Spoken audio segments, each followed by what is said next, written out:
Please.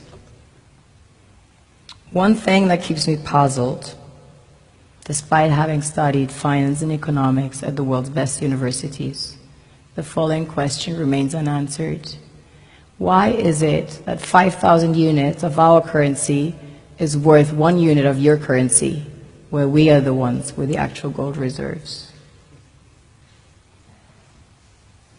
It's quite evident that the aid is in fact not coming from the West to Africa, but from Africa to the Western world.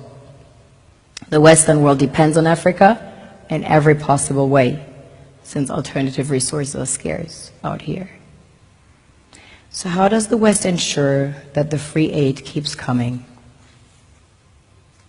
By systematically destabilizing the wealthiest African nations and their systems, and all that backed by huge PR campaigns, leaving the entire world under the impression that Africa is poor and dying and merely surviving on the mercy of the West.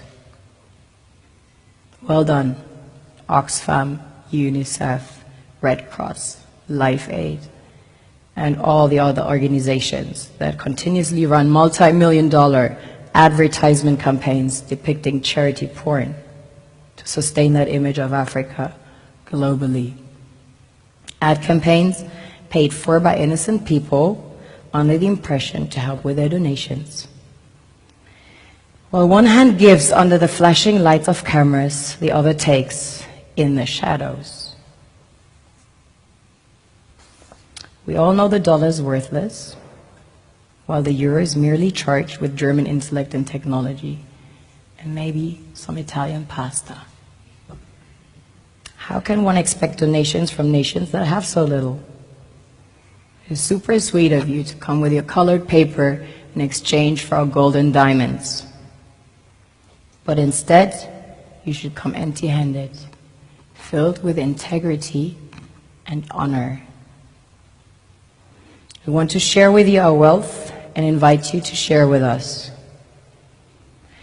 The perception is that a healthy and striving Africa would not disperse its resources as freely and cheaply, which is logical. Of course, it would instead sell its resources at world market prices, which in turn would destabilize and weaken Western economies, established on the post-colonial free meal system.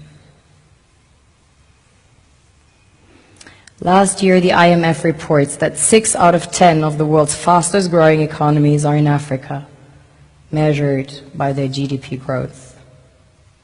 The French Treasury, for example, is receiving about $500 billion year in, year out, in foreign exchange reserves from African countries based on colonial debt they forced them to pay.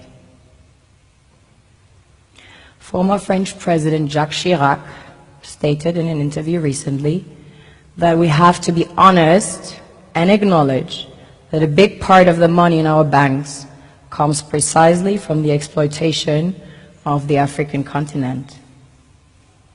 In 2008, he stated that without Africa, France will slide down in the rank of a third world power. This is what happens in the human world, the world we have created. Have you ever wondered how things work in nature? One would assume that in evolution the fittest survives. However, in nature, any species that is overhunting, overexploiting the resources they depend on as nourishment, natural selection would sooner or later take the predator out, because it offsets the balance.